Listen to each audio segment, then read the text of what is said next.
Hello, I'm Lauren Hubele, and I'm here once again with my dear friend and favorite astrologer, Jyoti Wind. Welcome, Jyoti. Thank you, Lauren. Good to be here. Well, thanks, Jyoti.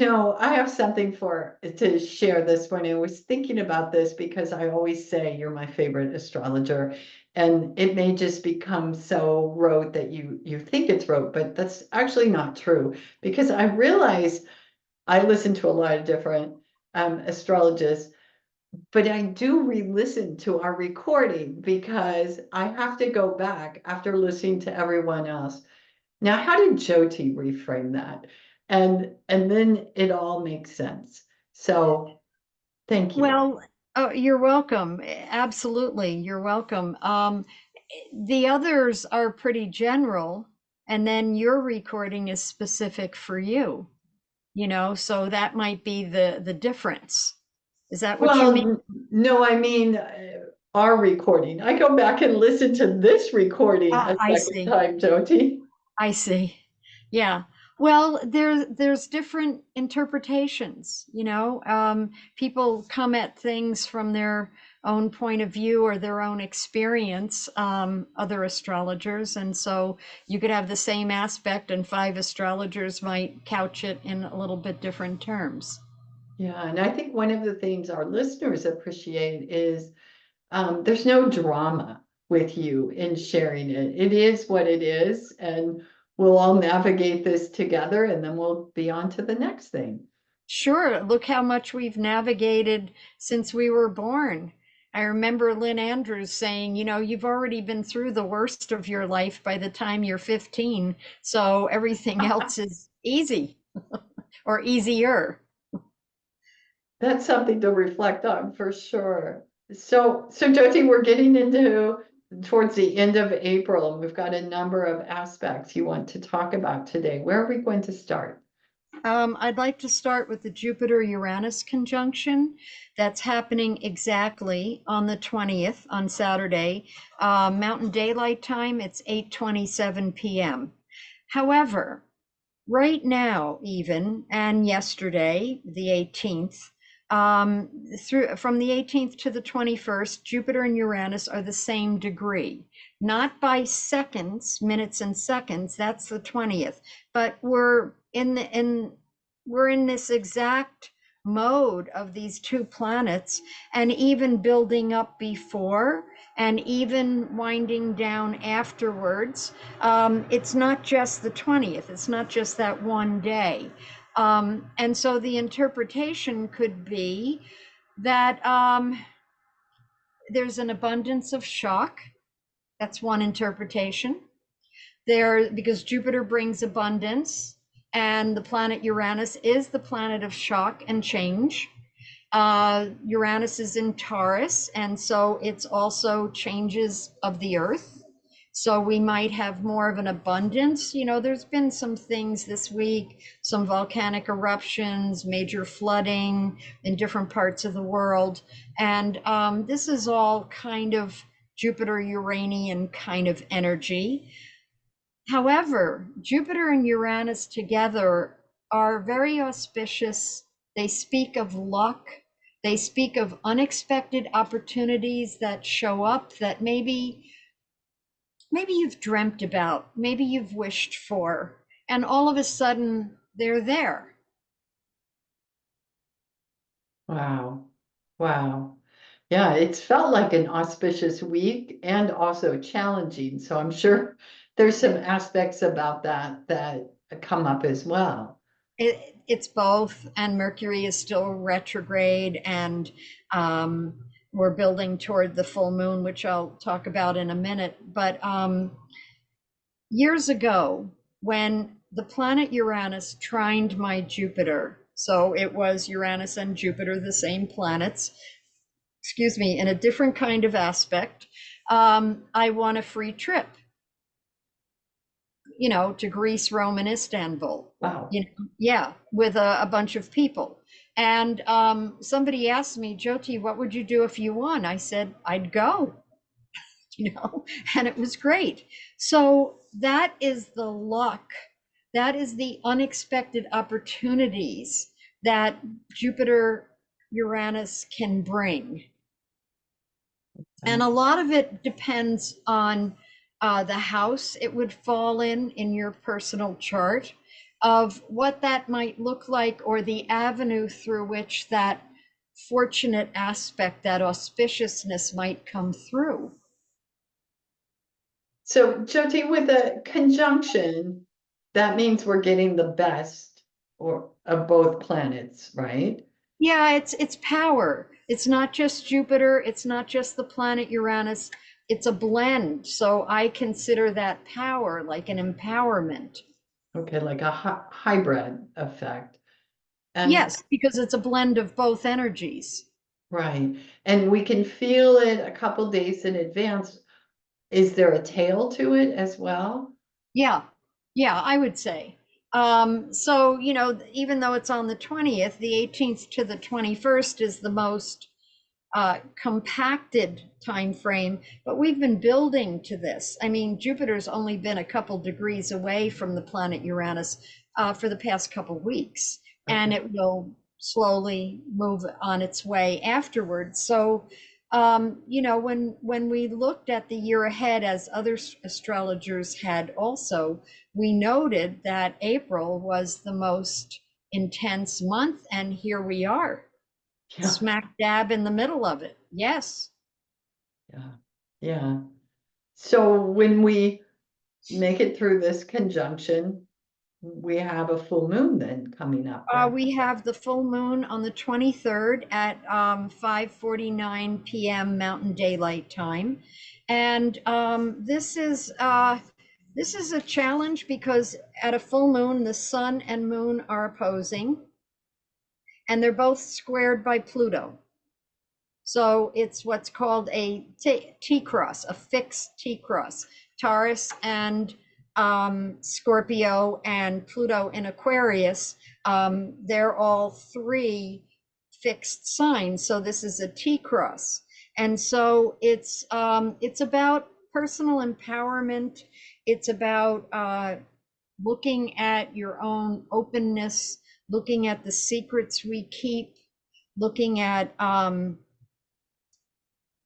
perhaps some healing insights, maybe even some healing conversations that maybe have needed to happen for a long time. And all of a sudden, there's room, it's time to have those conversations.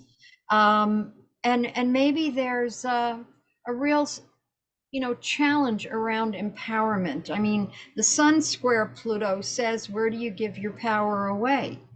How do you reclaim it? The right use of power is to embrace it and own it and help everyone step into theirs. The moon squaring Pluto, if we dissect this, the moon squaring Pluto is around our emotions and our feelings, and how do we go away from ourselves to take care of other people? How do we maintain our sense of empowerment and help when help is needed, but also not give ourselves away? So both the sun and the moon squaring Pluto, it's kind of like a coming together with that Pluto and says, how do you stand in your power? Wow. Okay. Okay. Then, I mean, this Pluto in Aquarius is shaking things up a lot, and has been since its entrance into Aquarius last spring of 23, and will continue for the next 20 years to greater or lesser degree. And it's also, giving us opportunities to really transform and change. I mean, let's say we look at the earth and our relationship to the earth, and how we began in small stages, small steps, composting and recycling and separating our trash, and all that kind of thing. And so they were baby steps. They were baby steps to get us more conscious, to allow more consciousness. But this isn't baby steps. These are leaps and bounds, because we don't have time for baby steps anymore. Mhm. Hmm. Yeah, and I was thinking about our last recording and about this particular Mercury in retrograde of us, getting more clear about how we're getting in our way and what is it that we really are going to go for. And then we've got this full moon coming up, reminding us to stand in our own power with Yeah. what we know now.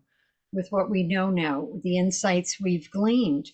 Because then, on the heels of that full moon on the 23rd, on the 25th, at 6:54 a.m. Mountain Daylight Time, Mercury goes direct. So for the first 2 weeks of its forward movement, it's going to be catch-up time. We're going to review the things that we did or saw over the 3 weeks of the retrograde time frame, but it's forward movement. I mean, we can feel it. We can feel that things are starting to move again, and we have insights to take with us, and maybe a new plan of action, possibly new goals, new insights to take with us on the journey. Sounds good. I think everyone would benefit from some newness to take Yeah. along in this part of the journey. Yeah, absolutely. I think so too, myself included.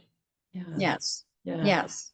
So do you see things lightening up as we move towards the end of April then? Uh, I would like to say yes. Hmm. I would say once we get into May and June, things start lightening up.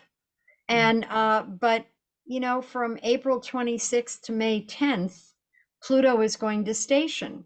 So that means it's the same exact degree and minute in the ephemeris, the book of planetary tables. It's the same exact degree and minute as it makes its station to turn retrograde on May 2nd. So it's like Pluto even now has slowed way down in order to symbolically turn within, so that it's not just what's happening out here that's leading us into looking at what needs to transform and change within us. It's inviting us inside. Mercury goes direct on the 25th and Pluto goes retrograde on May 2nd. Even though it starts stationing that next day, April 26th, it just slows down. And for the next 5 months, which happens every year, the next 5 months, we will take what we've learned in life and take it inside and work on transforming our deeper core issues, our deeper core beliefs, our power struggles, our power trips, where we need to transform ourselves. Hmm. Because we're always a work in progress. Yeah. Yeah. So really this intensity that we've been experiencing externally, now Pluto actually gives us that opportunity to integrate it internally. Internally, and to make some adjustments. Yeah. We Yeah. may all of a sudden realize, you know, what our bottom line is.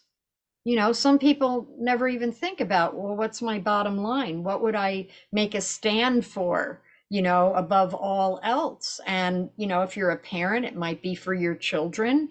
If you have a very strong belief system about something, you might, just dig your heels in and say, I can't go past this, or I don't want to go past this. This is my root core belief system, and this is what works for me. But a lot of times we get distracted. We get so distracted and taken away from some of our more vital and important issues, in life. And boy, there's nothing like facing change that brings you right back to what's really important. Yeah. That's right. Yep. Yeah. Yeah, and that is the theme right now. I think all of us are experiencing it in different ways in our life, that things that we thought were like this aren't like that. Yeah. And we're seeing them with more clarity. Hmm, Yeah. Or people you thought would always be there suddenly yeah, aren't, exactly, from one way through one doorway or another, you know? exactly. Yeah. And even for yourself, a person for themselves may all of a sudden see that their life trajectory could go in a different way, that it Mm, might not continue the way it's been, let's say, for 20, 30, or 40 years, or yeah. even 5. All of a sudden, there's a light that beckons, and all of a sudden you want to go over there. You want to do that instead. Mhm. Jyoti, I was thinking about this and all the conversations we have, and as we move through our day, it's like there's two narratives going on. I mean, I'm sure there's more than two, but I'm seeing this is so we have these aspects happening all the time, and this narrative of giving us these opportunities, and then we have all the other stuff that's distracting us and pulling us this way or that way, and I think the work is really finding a way to navigate through both, right? And using these opportunities and meeting whatever these worldly demands are. Yes, I believe that's true. I mean, it's like honoring the incarnation, Yeah. honoring where you find yourself. If you're a householder and or a parent, then that's the path, that's the way that things will show up for you to um, balance um, this realm and other realms, or your own inner consciousness with your outer expression, you know. So, and it's a delicate balance. Sometimes those two parts don't mesh up real well, and so we have to find ways of doing business, dealing with the world and the way society runs, whatever society you're in, and what your core beliefs are and what you feel is integritous for you. That's just on one level. Then it's, your interaction with people and, the choices they're making, and where that might put you to make choices and decisions. And yeah, it's a real juggle. It I is. remember I remember thinking a long time ago that I would write a book perhaps that would be called The Tightrope Study Course, because that's Ooh, what it felt like. Like you're on the tightrope between, you could yeah. fall this way, you could fall that way, and how do you just stay true to yourself and continue on? Well, there's still time for that book, Jyoti. I think I would probably have a different title now. Do you Yeah. have any thoughts what that might be? No, no. I'm still navigating. Yeah, yeah. Anything else you want to add today? Oh no, I really think that's enough. I really do. Between the um yeah, the Jupiter Uranus conjunction, which I'm hoping and looking at, could bring us a bit of almost reprieve for a couple days or a week. And the full moon has its challenge. And then the Pluto happens around this time every year. And so those of us who follow those cycles and patterns know that, come late spring, Pluto's going to go inside and we're going to ruminate and, tend our own inner garden while we're planting whatever out there in the world. And maybe come to some different conclusions in the beginning of the fall when Pluto will go direct. Yeah, yeah. Yeah. Well, good. Thanks, Jyoti. Thanks for sharing this. Oh, thank you, Lauren.